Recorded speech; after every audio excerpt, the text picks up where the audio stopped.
Thanks everybody for coming. My name is Grant Huso. This is Cole Webster, and this is Jake Hansen. We all work for GEI Consulting, and we are invited today to talk a little bit about the way we use GIS in the private sector. So a little bit about us. Our company's based out of Boston, but we all work in Duluth, Minnesota, in an office of about 14 people. Out of the three of us, my day-to-day tasks are probably the least geospatially inclined, so I get to do the intro. So yeah, our company is about 1,500 people, a little less than that. It's based around 54 locations in the US and Ontario. We're composed of multiple professions: engineers, geologists, biologists, data scientists, namenologists, we probably have one. The type of clients that we work with, just the type of work in general, it kind of ranges the gambit. There's a lot of variety, especially in the private sector, which is kind of a plus sometimes because it keeps everything pretty fresh. So we work with infrastructure that could be anything from dam design to highway maintenance, to doing bathymetric surveys in the Great Lakes for utility installations. We work for a lot of energy clients, so that could be pipelines, solar, mining, resource exploration, wind, geothermal, kind of ranges the gambit. In the environmental sector, most of our office works kind of in the environmental world. We do a lot of wetland delineation, rare plant surveys, work with threatened and endangered species permitting. We have but a fair amount of government work. So mainly with like state, DOT and DNR departments, and some local municipalities, and a little bit of nonprofit. Some of the key aspects of the private sector that might differ from the public sector a little bit. We're very client-centered. So we have, at the end of the day, we have a product or a project that we're doing for a specific client or person. And one of the biggest differences, I think, from the public sector versus the private is all of our data is confidential and closed. So most of the time, our outputs aren't really visible to the general public. The other thing is our time and budget constraints. Pretty often, it's not atypical to be working on something and then get a notice from a client and they're like, hey, can we have this done tomorrow? And then you end up pulling a 12-hour day slaving at a computer. So basically it's kind of a combination of being efficient and budget conscious while still driving a quality product. The tasks that we do kind of range from simple to complex, anything from calculating the amount of wetland acreage within a development area for a local developer in Duluth, to looking at decades of geotechnical borings and data from a dike from a nearby mine, or doing dam breach analyses and seeing where the water flows. The data that we use is a little bit of a mix between client provided data and the data that we collect in the field, and also as well as public. We do utilize a lot of public data, so to everyone in this room that makes that easy and accessible to find, we thank you a lot. Makes our jobs a lot easier. Some of the tools that we use, basically, most of you guys are probably familiar with most of these. The entire Esri suite of products. So ArcGIS Pro is the main one that we use. ArcGIS Inline, Field Map, Survey 123. We do a little bit of modeling in our office, specifically with HEC-RAS or EPA SWIM. Our field data gets collected with either geodes or Trimble units. We do work in CAD, and then various field survey apps like BioApp, if you're familiar with it.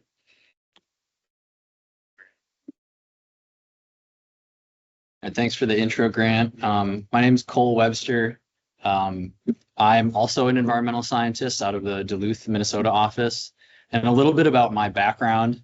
I'm an environmental scientist by trade, so that's what I went to school for, but have been doing GIS-related tasks for the last 6 to 7 years. I spent some time in the public sector working for Dakota County for a little bit down in the metro area, and then St. Croix County, kind of all water resources based stuff, and then switched over to the private sector 4-ish years ago. And really the reason we wanted to present today was just to kind of give that perspective of what GIS tasks or workflows looked like on a day-to-day basis coming from the private sector, and specifically like an environmental science, ecological science, and engineering company.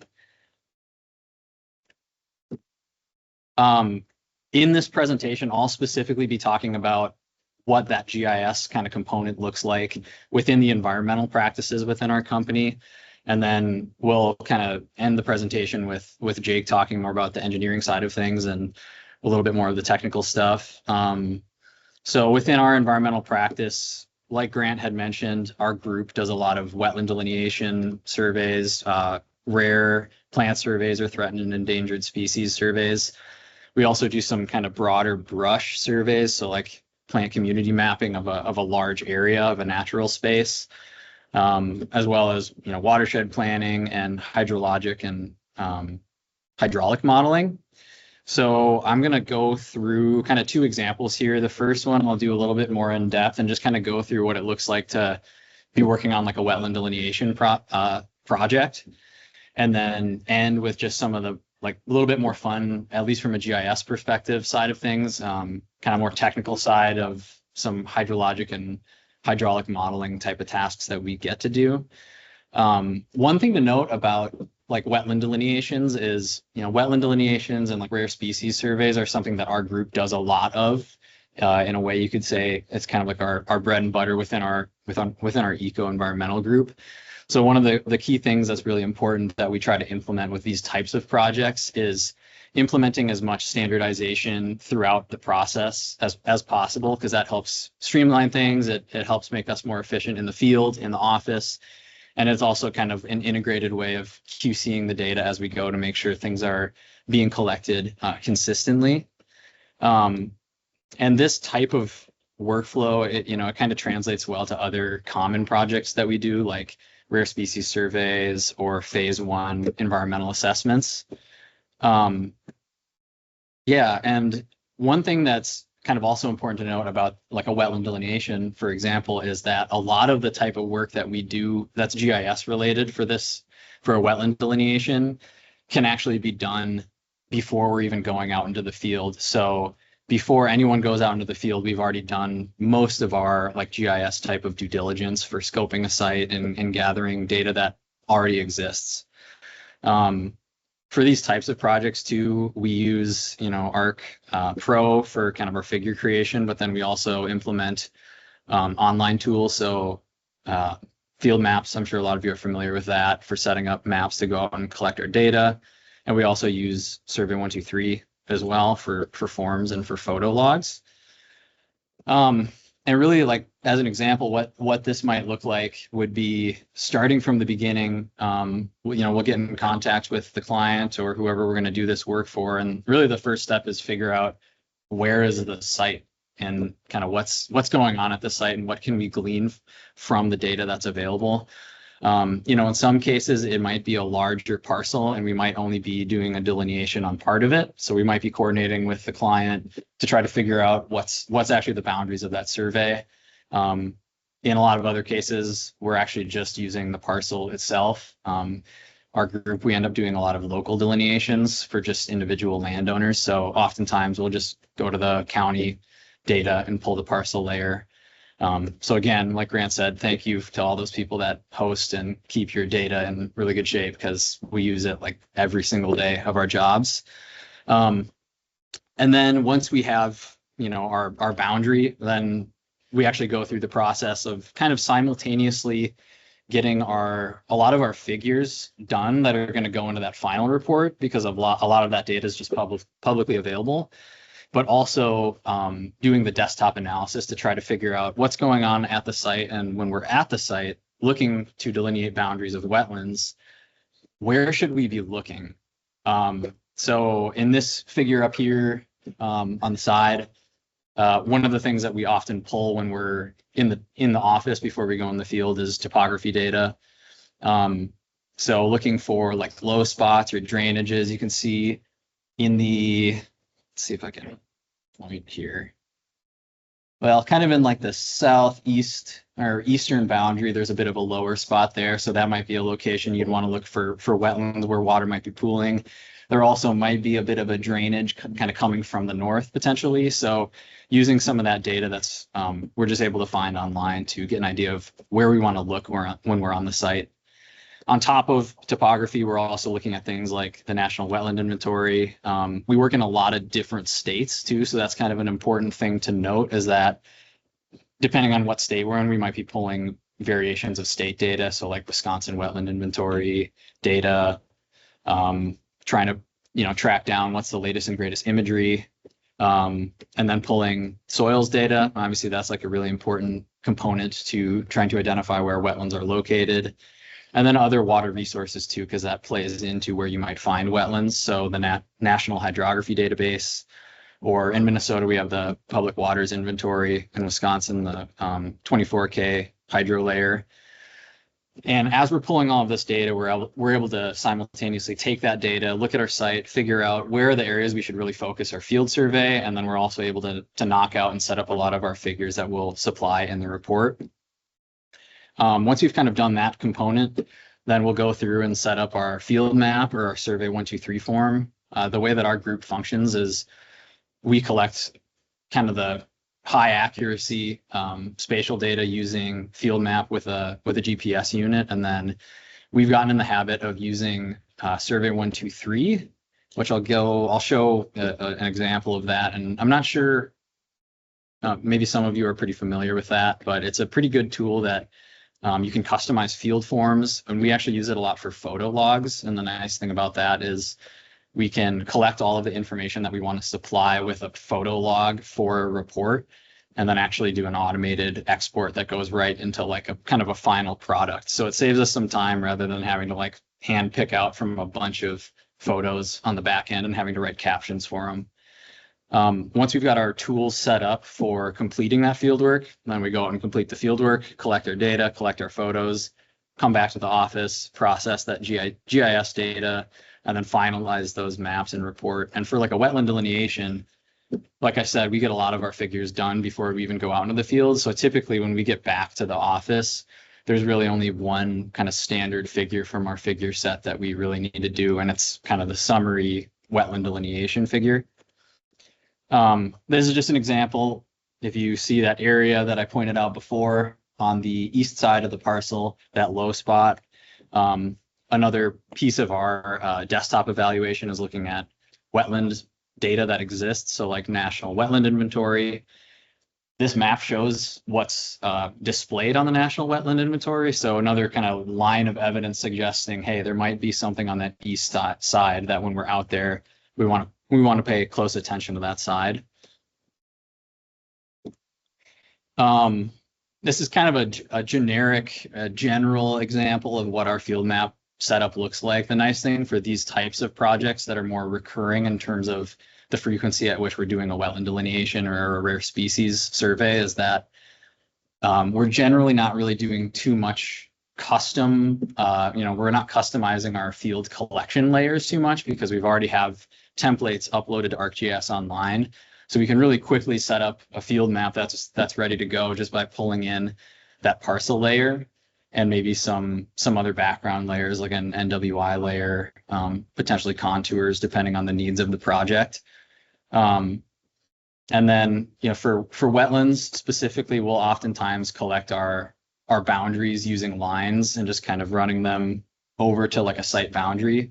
So then when we get back to the office, we'll process those into polygons and give them the proper attributes, like in terms of what's the wetland type, acreage, pretty basic stuff, and give it like a wetland name as well. It is important to note too that we do, outside of these wetland delineations, we just get a plethora of kind of random one-off projects. So beyond our standard data collection, we do also implement a lot of like customized layers where we might take a point layer that we collect often and we'll add a bunch of fields to it, and also try to set defaults. Let's say there's a field that we want to collect, but we know more often than not it's going to be this answer. we'll try to implement using default responses that can be changed when you're out there. But then when someone's out in the field, if they have a really big site that they're trying to work through, it saves them a little bit of time to not have to sift through responses and choose the right one every single time if it's more than likely going to be one of those responses the majority of the time. I had mentioned Survey 123. The image on this slide is an example of what our kind of default Survey 123 form looks like.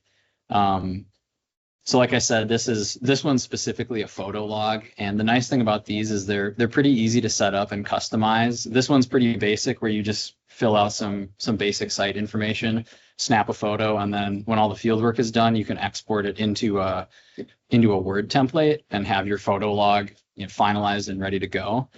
But we have done some really cool customized Survey 123 forms that are, include maybe some conditional formatting where certain sections or certain questions might only show up if you answer responses a certain way.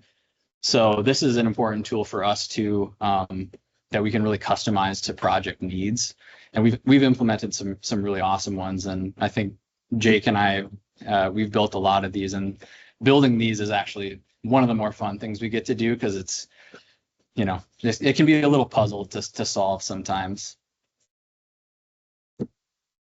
Yeah, and then once we get back into the office, this is kind of like an example of the final product that we'd include. Kind of the summation of the project would just be, the project boundary, where are the wetlands, what type of wetlands are there, what's the acreage, and then give that to the client, and that oftentimes is being used for permitting purposes to figure out if they might need to do mitigation or something like that. And then we can take that information and finalize our report. So again, this is kind of the example of a really standardized type of project where we try to, have a pretty rigid workflow, because it works well. It also ensures that we get the data that we need and our reports are consistent project to project. I'll kind of wrap up here just with 2 slides touching on, I won't get into too much detail, but at least from the environmental side of things within our company, 2 areas that I've gotten to work in where I get to use GIS data in a little bit more technical way, and that's in H&H modeling, or hydrologic and hydraulic modeling. These projects are really fun because every single one is totally different from the last. Each project has, a different suite of issues that you need to think about. And so just for some context, with hydrologic modeling, really what we're trying to consider is, how does precipitation equate to stream flow within a watershed? And then with hydraulic modeling, we're thinking about, generally the types of projects that I'm working with are thinking about, how does stream flow within a stream system equate to flooding extents for, FEMA mapping or FEMA permitting. Again, these are really fun projects because in these ones, more so than some of our standard projects that we get to work on, we have the opportunity to work with a little bit more raster data, integrate that with maybe some survey data that's been done on site, and actually cut cross sections for modeling with that data. And oftentimes it's kind of an iterative process, and we'll be pulling data from, ArcPro into a program like HECRAS and actually doing the modeling, and we might be pulling it back into ArcPro for doing some of the final mapping. So it's fun to take these GIS tools and kind of integrate them. Similarly, this the image here is just a hydrologic model that our group had the pleasure of working on for Tisher Creek recently. So this is the upper kind of sub watersheds of the Tisher Creek watershed. And this one was really fun because, again, we got to use some raster data, think about how that surface interacts with water flow infiltration rates, and analyze some other data sets such as, precipitation data for one, but also land use data. So thinking about, how does impervious surfaces or the different land uses actually equate to infiltration or runoff of water? And then soils data, looking at roughness of the surface of the earth in these areas and trying to kind of summarize that to to best estimate how this precipitation is actually translating into peak flows within the Tischer system. So those are just some of the ways that we use GIS in the environmental consulting realm. I'll pass it off to Jake here, and he'll give a summary of the engineering side. All right. Can you hear me all right? Okay. Thanks, Cole. Yeah, so just briefly touch a bit on sort of the engineering side of the work that we do at GEI. It's like a subset of work, definitely. GEI is like a pretty diverse firm, you know, all across the US. We do a lot of different engineering projects. In the Midwest here, we typically focus on like general civil, like design work and stuff. Geotech work is like a big, I guess, subset for us in the Midwest. And then construction is also a big one here. For us, or for me personally, it's kind of cool because I've been able to work on projects like all over the US. But I would say my bread and butter, I guess, living in the Midwest and working on projects in the Midwest is actually geotech engineering. And with some of our larger clients being in the mining industry, especially in the northern parts of the US here.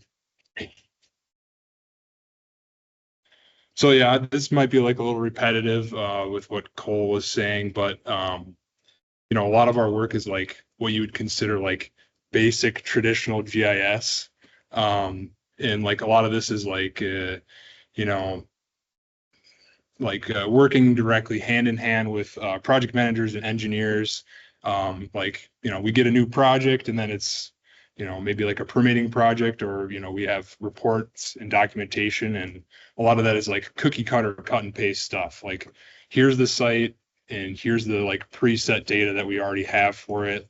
It's kind of just covering the bases in a sense. So that's cut and paste in my world. So like, this is super basic map, obviously, you know, this is where the site is. Maybe not like, obviously not crazy, right? But for like our project managers and our clients, like including something like this in every report is actually like pretty important, because like you never know who's going to see it. So like just even outlining where it is in the state, where it is in that city and stuff like that is actually like more important than, you know, you really give it the attention. So yeah, this is I guess, yeah, the basics, you know, location type stuff. And then yeah, it's all like usually fairly simple stuff, plotting and just showing data. No like real manipulation or anything. This is another example, kind of more specific to geotech engineering. This is another basic map. All this shows is historical borings that were done by other consultants on a site that we took over. I think this one's actually like in Alabama or something. And then obviously like the most recent contour data from LiDAR that we were able to pull. Once again, like super basic, easy to make, but like this map actually was used by engineers and like project managers and the client to determine like a whole work plan of where they're going to actually stake out and do borings on the ground. So it's just one little piece, like GIS side of things, but actually like really helpful for a client. So I'm just going to do like a kind of a basic example, maybe touch on, you know, like a little bit more in depth on this stuff. For context on this, this is one of our mining clients, and the project was determining borrow source material for a tailings facility. A little background on that. Basically, this client is looking to build more dikes around this giant blob in the middle here. And the way that they process their material and put it in this thing doesn't allow them to use that material to build the dikes around it. So they need to pull material from the ground to build up the dikes around this thing from somewhere else. And, you know, we were asked as the engineer on site if we could develop a plan and figure out where they need to actually get the material from. So I'll just show you a couple maps. Like, this is our like background work, similar to like what Cole said in the environmental world. Like this is just a basic NRCS like soils map. Another one like NRCS kind of output hydrologic soils. Obviously, like some soils are more susceptible, good, better material to use. And a lot of this, all this stuff is like just internal planning type of things before any actual work is done on the site. This is just the NWI for this site. Obviously, you don't want to pull a borrow source out of a wetland. So, and then this is like the map that we're actually like showing to our client when we were making a proposal for this. And this just shows like soil classes or soil groups that like are maybe beneficial or could be a good source, and then overlaid with other data. And then if you see those little red dots, those are like areas that we're actually proposing to do like geotechnical testing with engineers to determine further like whether or not this is actually a good area to pull material from. So we were like awarded this project by our client, and they actually gave us more resources to like maybe further define what we want to do on the ground when we're actually out there. And so what you're seeing here is actually a map of, for context, we were given all of these construction records for this site back to like the late 80s. And like these are like 100-page reports, physical documents dropped on the desk. And we had people go through these and basically pull out any map that like maybe had good information on it. And from there, scanned them, georeferenced any that actually did have maybe good info on them, and then digitized. These are all historical borrow sources that they used to build this structure. So kind of cool, I guess. A lot of work. And then so this shows actual work that was done on the site. All of these points here are actual like geotechnical investigation that was done out there. Just to show you, it doesn't really mean anything for us here. So all this work goes into doing this. At the end of it, there's this huge report, whatever, it's 100 pages long. It's got all this fancy information on it, on the results of their geotechnical investigation. And at the back of the report, there's a map. And this is what the people look at. And the green is like areas that we determined are places that you could actually pull material from, and like estimates of how much volume of fill they could pull from those sources. So kind of cool in my opinion. Like we'll probably eventually do more mapping on this project. This is like, we do, you know, different stuff similar to this every single day. We'll probably do more work on this one, like determining haul routes, and then like maybe actually like expense calculations of how long it's going to take the haul trucks to get there and all that. And then we actually might even do some hypothetical like volume modeling for once they start actually digging these pits out. So going to touch briefly just on like some maybe a little bit more advanced uses in my world. I'm not going to go as in depth on this as the last one, but some of the other stuff like I'm doing is like dam breach analysis. We do like a lot of design and modeling for facilities and stuff like that. As like engineers of record, we do long range planning, yearly monitoring, and like instrumentation monitoring, and a lot of like engineering inspections. So this shows like just a little tiny snippet of a dam breach analysis. This one was kind of fun because it's, you know, actually has impact on the real world and people get to see the results of it. And yeah, so it was a fun one working with like some more like hydro engineers and other geotech engineers as well. Touching on like designing and long range planning, we do, like I said, we do a lot of like future scenario modeling. Obviously in like the world of mining, like the life of things is always up in the air. Like this little diagram here is showing a future like discharge model. And this is like designed by like engineers saying, hey, we have this elevation we're going to discharge from, the slope is going to be this, and then basically we model this in GIS to create a surface. Do a lot of like stationing and profiling, and then like volumetric estimates, or like, you know, for future scenarios, and also like present day type of stuff year to year. Also do a lot of like yearly monitoring, instrumentation monitoring in geotech.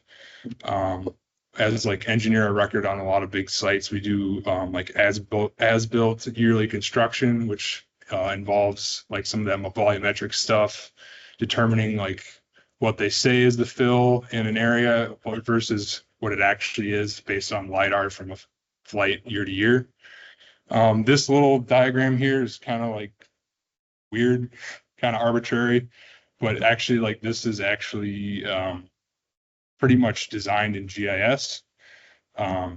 This is one page of about 30 in a map series. So this kind of iterates through each station on a tailings basin and shows you the cross section, which is in the top right hand corner there. And then all these little points and stuff on there are instruments installed in the ground by geotech engineers. And then this graph here is actually showing you like data from those instruments. And actually all of the data that's shown on here was recorded in the field by our like construction staff in Survey 123. So kind of cool. We actually have been using dashboards as well to help portray this data in a better way. So that's been a fun one. Just touch briefly on engineering inspections. We used to do, like, people were doing these, like, when I started not that long ago, they were using cameras and like their phone and like literally a physical camera. Pretty painful. We've overhauled that whole thing. A lot of these are like custom made. Every site needs to be made kind of differently because a lot of them have different structures on there, like that they're trying to investigate, different risk factors. This is just an example from, I believe this was a landfill inspection in like Louisiana. So breeze through this a little quick here. These are like a couple map outputs. Probably can't really see them that well, but we kind of classify all of our data as in the field as like a general observation versus monitor, like this needs to be repaired right now.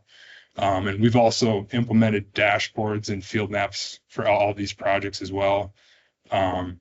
Just so like our clients can see them collecting this data like on the fly. And also they do a lot of these inspections year after year. So the clients like to be able to see those results and see where the problematic areas are year after year and whether or not they've been fixed. So yeah, that's about it. Here's like a little summary sheet that we make for that too.